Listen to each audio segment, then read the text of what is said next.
ഇന്ന്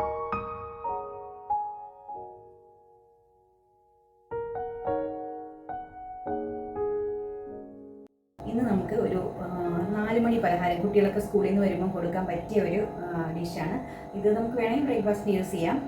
അപ്പോൾ ഇന്ന് ഞാൻ ഒരു കലത്തപ്പം മലബാറിലൊക്കെ ഉണ്ടാക്കുന്ന ഒരു ആഹാരമാണ്. 4 മണി പലഹാരം ഒരു നോമ്പ് തുറക്കൊക്കെ ഉപയോഗിക്കുന്നുണ്ട്. കലത്തപ്പം കേൾക്കുമ്പോൾ നമുക്ക് ഭയങ്കര പാഠം തോന്നും. ഒരുപാട് പേര് ഉണ്ടാക്കി നോക്കിയിട്ടുണ്ടാവും. പക്ഷേ നല്ല ഈസി ആയിട്ട് ഉണ്ടാക്കാൻ പറ്റും. 1-2 കാര്യങ്ങൾ ശ്രദ്ധിച്ചാൽ വളരെ പെട്ടെന്ന് ഉണ്ടാക്കാൻ പറ്റും. പിന്നെ നമ്മൾ ശർക്കര ഉപയോഗിച്ചുള്ള സാധനങ്ങൾ ഉണ്ടാക്കാൻ മടിക്കുന്നതേ ശർക്കര ചീകി എടുക്കാനുള്ള ബുദ്ധിമുട്ടുകൊണ്ടാണ് നമ്മൾ അതൊന്നും മടിക്കണേ. അപ്പോൾ പൊടിച്ച ശർക്കര വാങ്ങാൻ കിട്ടുന്നുണ്ട്. ഇത് 1 കപ്പ് അരിയാണ്, പച്ചരി, സാധാ പച്ചരി കുതിർത്തതാണ്. ഒരു ഇളം ചൂടുവെള്ളത്തിൽ കുതിർത്തെടുത്താണ്. ഞാൻ ആദ്യം പറഞ്ഞു അത്. അപ്പോൾ അത് കുതിർത്തെടുത്തത് നമ്മളൊരു 4-5 മണിക്കൂർ കുതിർക്കണം. ഇളം ചൂടുവെള്ളത്തിലാണെങ്കിൽ 2 മണിക്കൂർ മതി. അതിൻ്റെ കൂടെ നമ്മൾ ശർക്കര എടുക്കുമ്പോൾ 1 കപ്പ് റൈസിന് നമ്മൾ ഒരു 2 കപ്പ്, നിറച്ച് 2 കപ്പ്, നല്ല മധുരം വേണമെങ്കിൽ നിറച്ച് 2 കപ്പ് തന്നെ എടുക്കണം, എന്നാലേ നല്ല മധുരം കിട്ടുള്ളൂ. പിന്നെ ചോറ് ഒരു 2 ടേബിൾ സ്പൂൺ ചോറാണ്. നമുക്കിത് മിക്സിയിലേക്ക് ഒന്ന് മാറ്റാം. അരി നമ്മൾ മിക്സിയിലേക്ക് ഇട്ട് കൊടുക്കണം. അത് അധികം വെള്ളം ഒഴിക്കാണ്ട് അരയ്ക്കണം, കാരണം പിന്നെ ശർക്കര ഉരുക്കി ചേർക്കേണ്ടതാണ്. അപ്പോൾ അധികം വെള്ളം ചേർക്കാതെ കണക്കിന് വെള്ളം ഒഴിച്ചിട്ട് നമ്മൾ അരച്ചെടുക്കണം. ഇതിലേക്ക് 2 ടേബിൾ സ്പൂൺ ചോറ്, പച്ചരി ചോറാണെങ്കിൽ 3 ടേബിൾ സ്പൂൺ ഇടണം. ഇത് കുറച്ച് കട്ടിയുള്ള ഇതല്ലേ, അപ്പോൾ ഇത് ഇപ്പോൾ റൈസ് ഇല്ലെങ്കിൽ നമുക്ക് അവൽ വെച്ച് ഉണ്ടാക്കാം. പക്ഷേ ഈ പെർഫെക്ഷൻ കിട്ടുമെന്ന് അറിയില്ല. ഇതിൻ്റെ കൂടെ തന്നെ ഞാൻ ഏലക്കായും കൂടെ പൊളിച്ചിട്ട് കൊടുക്കുകയാണ്. അതിനകത്ത് ഏലക്ക ചിലപ്പോൾ നല്ല കുരു കാണും, ചിലതിനകത്ത് നേരെ കാണൂല, അപ്പോൾ അരയാണ്ടൊക്കെ കിടക്കും. അപ്പോൾ തുറന്നിട്ട് നമ്മൾ കവർ മാറ്റിയിട്ടിട്ട് കൊടുക്കണം. ഇല്ലെങ്കിൽ അരയാണ്ട് കിടക്കണം, അതൊക്കെ നമുക്ക് കഴിക്കുമ്പോൾ അത് വായിൽ തടയും. അങ്ങനെ ഞാനൊരു 3-4 ഏലക്ക ഇട്ട് കൊടുത്തു. ഇതിനെ നന്നായിട്ട് അരച്ചെടുക്കണം. ഈ സമയത്ത് നമ്മൾ ശർക്കരയും കൂടി ഉരുക്കാൻ വയ്ക്കണം. ഒരു പാനിലേക്ക് ശർക്കര ഇട്ട് കൊടുക്കാം, വെള്ളം ചേർത്ത് കൊടുക്കണം. ഇത് നമ്മൾ അരയ്ക്കുന്ന സമയം തന്നെ ഇത് തിളപ്പിക്കാൻ വയ്ക്കണം. നല്ല ചൂടിൽ വേണം മാവിൽ ചേർക്കാൻ. അപ്പോൾ നമ്മൾ അരയ്ക്കാൻ പോകുന്ന സമയത്ത് നമ്മൾ ശർക്കര ഉരുക്കാൻ വയ്ക്കണം. അരച്ച മാവ് ഒരു ബൗളിലേക്ക് ഒഴിച്ചു കൊടുക്കണം.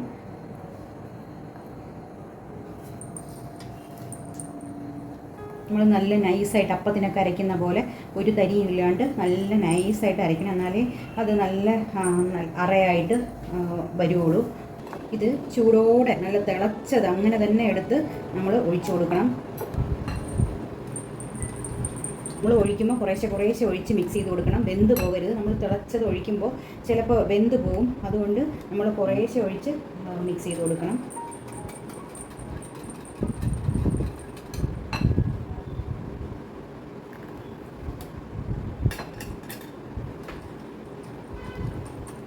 ആരെങ്കിലും ഹെൽപ്പോടെ വേണമെങ്കിൽ ചെയ്യാം, കാരണം ഒരാൾ മാത്രം ചെയ്യുമ്പോൾ പരിചയമില്ലെങ്കിൽ ചിലപ്പോൾ അത് കട്ട പിടിച്ചു പോകും. അതിനേക്കാളും ഒഴിക്കാനോ അല്ലെങ്കിൽ മിക്സ് ചെയ്യാനോ ഒരാളെ ഏർപ്പെട്ടാൽ കയ്യിൽ വീഴാണ്ട് സൂക്ഷിച്ച് ചെയ്യണം. ഇതിൽ കല്ലും തരിയൊന്നുമില്ല, എന്നാലും ഞാനൊന്ന് അരിക്കുകയാണ്. ആദ്യം പതുക്കെ ഒന്ന് മിക്സ് ചെയ്തിട്ട് പിന്നെ മുഴുവനായിട്ട് ഒഴിച്ചു കൊടുത്ത് നമുക്ക് കലക്കി കൊടുക്കാം. ഈ അരിയിലുള്ള പശയും ഒട്ടലും മാറാൻ വേണ്ടിയിട്ട് നമ്മൾ ഈ തിളച്ചതായിട്ട് ഇങ്ങനെ ചിലപ്പോൾ ഉണ്ണിയൊക്കെ ഉണ്ടാക്കാനും അങ്ങനെ തിളച്ചതായിട്ട് നമ്മൾ മാവിൽ ചേർക്കും. അത് ആ പശ മാറാൻ വേണ്ടിയിട്ടാണ്. അരിയുടെ ബസ്മതി അരിയും യൂസ് ചെയ്യാം, പക്ഷേ പച്ചരിയാണ് കൂടുതൽ ടേസ്റ്റ്. ഇനി ഇതിലേക്ക് ഒരു 1/4 ടീസ്പൂൺ ബേക്കിംഗ് സോഡ.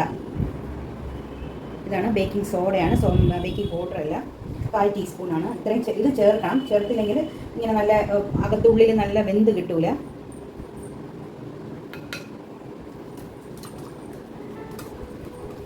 നമ്മൾ കലത്തപ്പം മുറിക്കുമ്പോൾ നല്ല അറയറയായിട്ട് വരണമെങ്കിൽ ഇങ്ങനെ സോഡാപ്പൊടി ചേർക്കണം. ഇത് ചൂടോടെ തന്നെ നമുക്ക് ഉണ്ടാക്കാം. അപ്പോൾ നമ്മൾ പാൻ അടുപ്പിൽ വെച്ച് ഉള്ളിയൊക്കെ വറുക്കാൻ വേണ്ടി റെഡിയാക്കി വെക്കണം. എന്നിട്ട് വേണം ഇതൊക്കെ മിക്സ് ചെയ്യാനായിട്ട്. ഇതിൽ വെളിച്ചെണ്ണ വെച്ച് എണ്ണ ഉണ്ടാക്കണം. വെളിച്ചെണ്ണയാണ് ടേസ്റ്റ് ഇതിന്.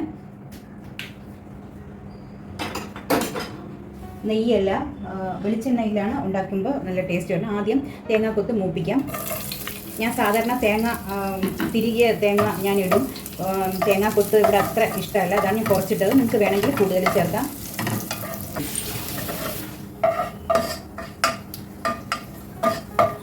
തേങ്ങാക്കൊത്ത് ഏകദേശം മൂത്തു. നമുക്കത് കോരി മാറ്റാം.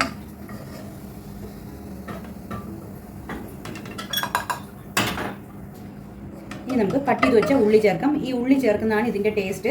നമുക്ക് തോന്നും ഇതിന് ചെറിയ ഉള്ളി ചേർത്താൽ ശരിയാവും, ഉള്ളിയുടെ മണം വരൂലേന്ന്. പക്ഷേ ആ മണമാണ് ആ കലത്തപ്പത്തിൻ്റെ ടേസ്റ്റ്. അത് ചേർക്കാതിരിക്കരുത്. നിങ്ങൾക്ക് ഉള്ളിയുടെ സ്മെല്ല് കൂടുതൽ ഇഷ്ടമില്ലെങ്കിൽ അളവ് കുറച്ച് ചേർത്താൽ മതി. ഇത് ഞാനൊരു പാനിൽ ഉണ്ടാക്കുന്നതേ ഉള്ളൂ. നിങ്ങൾക്ക് വേണമെങ്കിൽ കുക്കറിൽ ഉണ്ടാക്കാം. സ്റ്റീൽ കുക്കറിൽ ഉണ്ടാക്കണമെങ്കിൽ അടിയിൽ ഒരു ദോശ തവയോ എന്തെങ്കിലും വെച്ചിട്ട് വേണം ബേക്ക് ചെയ്തെടുക്കാൻ. അതല്ലെങ്കിൽ കരിഞ്ഞു പോകും. അപ്പോൾ ഉള്ളി മൂത്ത് കഴിഞ്ഞു ഇതിനെ കോരി മാറ്റാം. പക്ഷേ മുകളിൽ അടപ്പ് വരുമ്പോൾ മുകളിൽ ആവി പോകുന്ന ടൈപ്പിലുള്ളത് എടുക്കണം. കുക്കറാകുമ്പോൾ മുകളിലത്തെ വെയിറ്റ് എടുത്തിട്ടാണ് ഉണ്ടാക്കുന്നത്.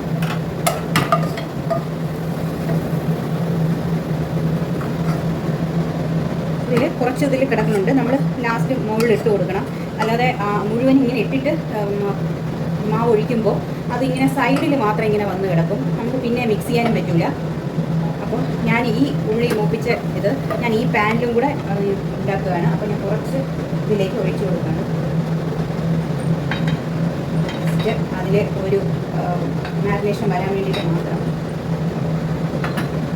ഇനി നമുക്ക് നല്ല ചൂടായിരിക്കുന്നത് 2 പാനും ഇങ്ങനെ തന്നെ നന്നായിട്ട് ചൂടാവണം. ഏതിലാണോ നിങ്ങൾ ഉണ്ടാക്കുന്നത് നല്ല ചൂടായിട്ട് വേണം നമ്മൾ ഒഴിക്കാൻ. ഒഴിച്ചിട്ട് ഉടൻ തന്നെ അതിനെ ഒരു 30 സെക്കൻഡ് കഴിഞ്ഞ് ഞങ്ങൾ കുറയ്ക്കണം. തീ കുറച്ച് അടച്ചു വെച്ചിട്ട് ഒരു 10 മിനിറ്റ് വേവിച്ചെടുക്കണം. വെന്ത് കഴിയുമ്പോൾ മുകളിൽ നിന്ന് ആവി വരും. അതാണ് കണക്ക്. അപ്പോൾ ചൂടായിട്ട് ഈ മാവ് എപ്പോഴും ചൂടായിട്ടിരിക്കുകയാണ്. നല്ല ചൂടിലിരിക്കുകയാണ് പാന്. ഞാൻ ഈ ചൂടായിട്ട് ഇതിലേക്ക് ഒഴിച്ചു കൊടുക്കുകയാണ്.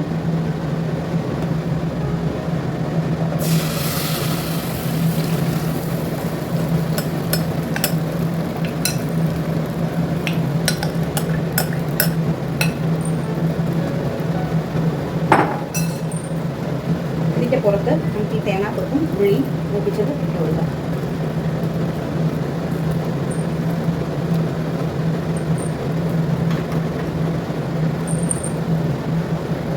ഇനി ഇത് ഒരു കവർ വെച്ച് അടച്ചു വയ്ക്കും.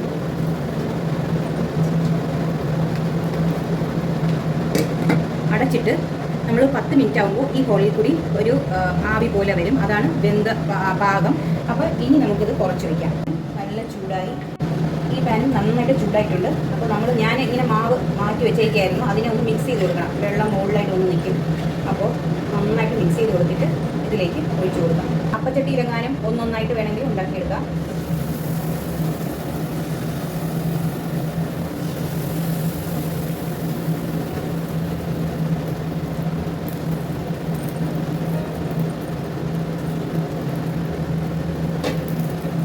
ഇനി ഈ ഉള്ളി തേങ്ങ ഇതിൻ്റെ പുറത്തേക്ക് കൊടുക്കാം.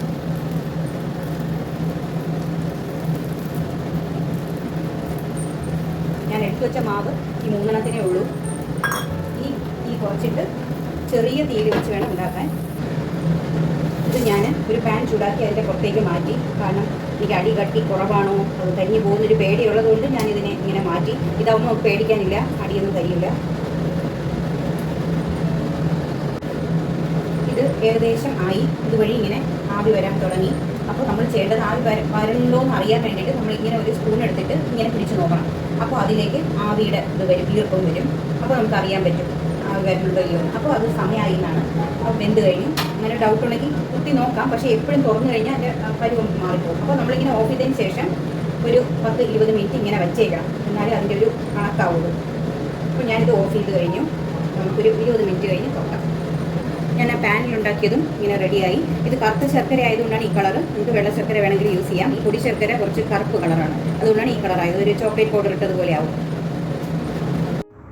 അങ്ങനെ കലത്തപ്പം റെഡിയായി. നല്ല തണുത്ത് കട്ട് ചെയ്യാൻ പാകത്തിനായിട്ടുണ്ട്. അപ്പോൾ ഇത് കട്ട് ചെയ്ത് നോക്കാം.